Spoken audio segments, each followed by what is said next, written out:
Let's think about trust and control as two opposite ends of the spectrum, and we'll put influence at any point in between. There are things that can be controlled in this world, and there are things that cannot be controlled in this world. You cannot control the rise and the setting of the sun, but you can control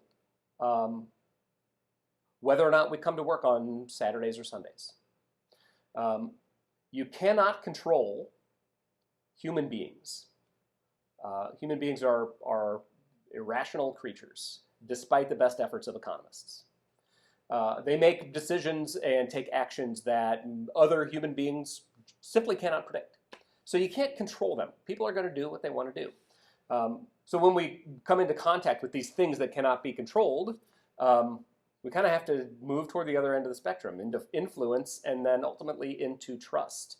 Organizations that place more trust in their people than attempts to control have a tendency to become more powerful and to deliver more value for themselves and for their customers.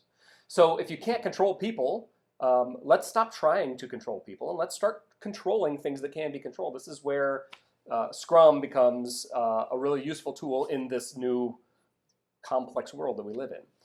Scrum allows you to control things that can be controlled. You can decide when an iteration begins and when an iteration ends. You can decide how many people are on a team. You can decide how many units of value you're going to try to complete in that unit of that time box that you have decided to control. So once we have those things under control, now we can rely on the human beings that operate within those controls to deliver as much value as we possibly can.